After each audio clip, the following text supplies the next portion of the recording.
When you read this, you'll see that alpha t is the average score and t is in months.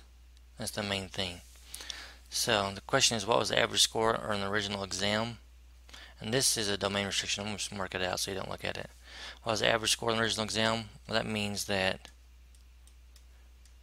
that's 0 months, because we're comparing it to equivalent forms of the exam in monthly intervals. So the original exam was taken at the very beginning, so we'll call that t equals 0. So what you can do is you can just type it in, 82. And what you're doing, first off, you're taking this function and you're actually going to find f of 0. It's 82 minus 13 natural log of 0 plus 1. I'm going to show you the way. I'm going to do it like this first. I'm going to show you the real way that I really want to do it. So 82 minus 13, natural log is over here, and then 0 plus 1. Then hit enter. And we get 82. So the average score in the original exam was 82. Here's what I really wanted to do. I want to type in the original function. Graph it. 82 minus 13 natural log x plus 1. Can't use the t. And then graph. Since 83 is such a big number, you probably won't be able to see the graph. So if you do zoom, and then zoom fit works most of the time. And it does. And so if you hit trace or table, whatever, I like to use the trace feature. You'll see the 0, x equals 0 first with 82. The reason why I like doing this, because then the next question is the average score after 2 months. Since I already got the trace highlighted or chosen, I hit 2, enter, and I get that 67.718. It says round to the nearest integer, so when I round 67.7, it rounds to 68. And the main reason why I like to use the graph is because there's a graphing question involved. What does this graph indicate in terms of the material retained by the students? We're looking there, down. So it looks like to me the material retention decreases, it's going down. So A is the answer. Furthermore, sometimes your table has information that you need too. See that 0, 2, 0, 82, and then 2, and you round 67.718, it rounds to 68. You have all kinds of features to use, or you can just substitute it in like I did previously. Instead of that 0, you'll do 2. And get it that way also. All kinds of ways. On this problem, you're told, if you read it, x represents age, and f of x represents the percentage of adult height. So we want to find what percentage of adult height a girl has attained at the age of 9. So age is from 5 to 15. So in this case, our x is 9. So we're just going to find f of 9, and we're just going to substitute it in. And then use our graphing calculator to help us out. So all we have to do is type that in. 62 minus 35 log 9 minus 4. Close. Enter. Well, make sure you type it in correctly. Do you see a mistake I made? Second enter. It's not minus, it's plus. Enter. And we get 86.46, and I think you're supposed to round the nearest tenth. So that 9 or that 6 causes that 4 to round up to 5. So that's 86.5%. On this example, we're told that R is the walking speed, population is P. Notice that that's in thousands, and this is the function that's modeled by, and R is in feet per second. So the population is 359,000. That means that our P is 359 because P is already in terms of thousands. That's a big deal. So don't use 359,000, use 359 because P is already in thousands. So that means we're going to find R of 359. So we're just going to substitute that number in. Everywhere we have a P.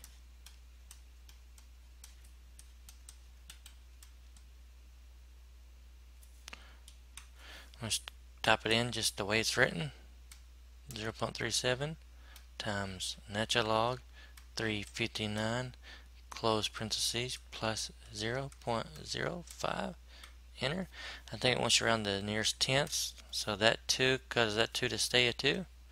2.2, and that's R, and that's feet per second. For this example, we're going to this function, we're going to graph it, we're going to find the domain and the vertical asymptote. Now the first thing you want to recognize is that the basic function that we're going to look at is just log base of x, or log of x. We don't care about the base, they all pretty much look the same. If you want to see the graph of this, the way it looks is at 1, 0 is where it crosses the x-axis. And it's going to do something like this. If you want to see that, you can always take out your calculator and just graph y equals log of x, log x. And so it's getting bigger slowly as you go to the right, and it approaches the x-axis or the y-axis, but it never gets there. And it does cross the point 1, 0, and if you look at the table, you'll see that point 1, 0. And as you can tell, it slowly gets bigger as you go to the right. So with that said, what we're looking at is this function log base 3 of x minus 2. What's basically going on is that minus 2 will shift this graph right 2. And so for our function,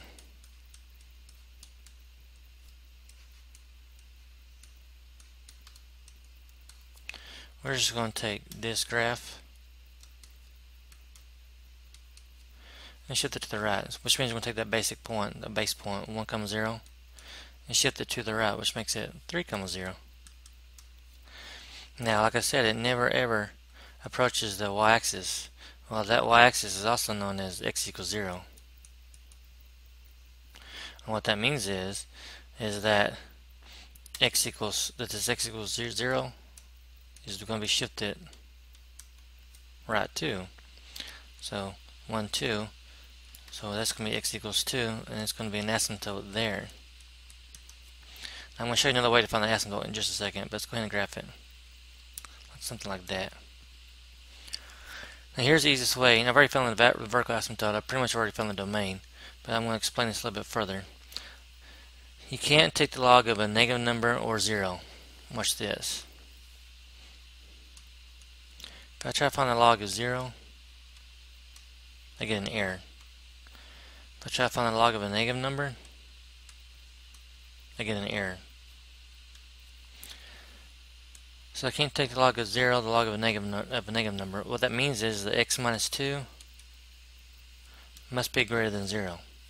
And when you solve that for x, you get x is greater than 2. Well, that's more or less your domain. It's all x such that x is greater than or equal to 2. Another way to write that, which I'm going to clean this up because that's just pathetic drawing or writing. That's just horrible.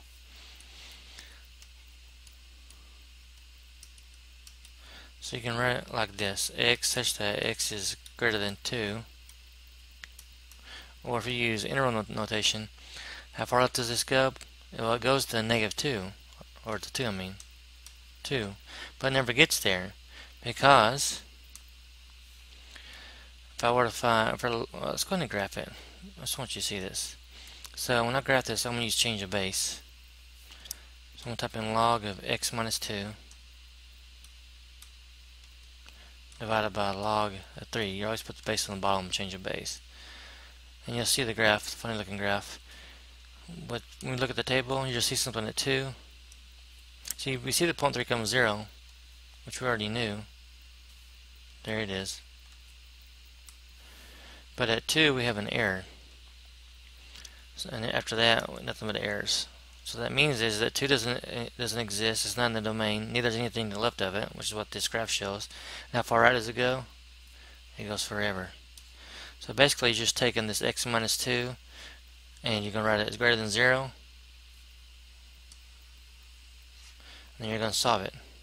You get x is greater than 2. And that almost tells you everything you need to know. It tells you the vertical asymptote,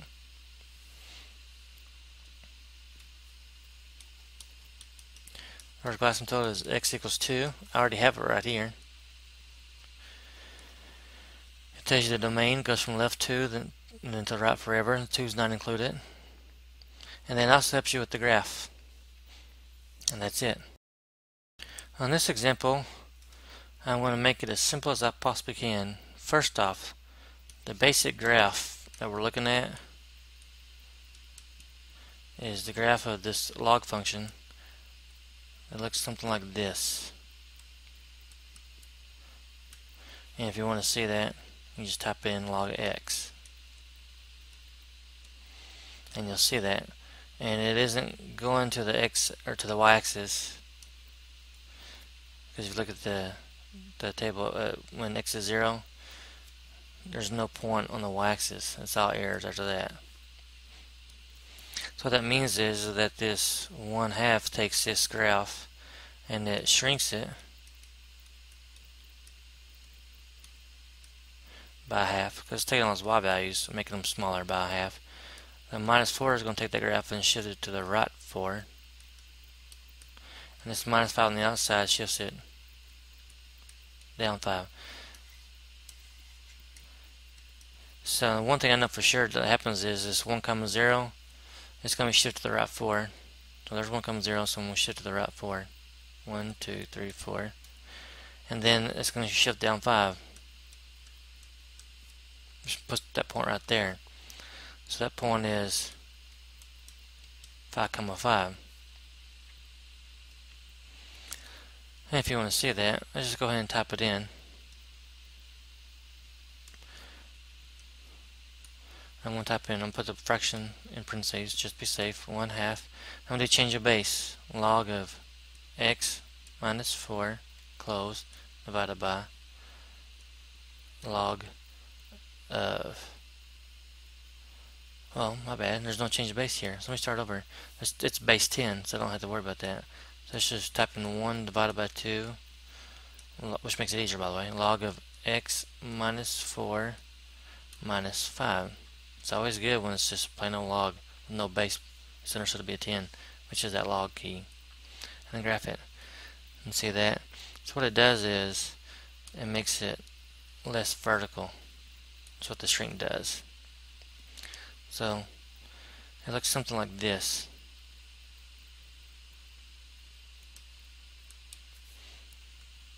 Now there's an asymptote in there, and it also will help us with our domain. And that involves this x minus 4. So what I'm going to do is just take just the x minus 4. We can't take the log of 0 or the log of a negative number, which means x minus 4 must be greater than 0. Then you add 4 to both sides. You get x is greater than 4.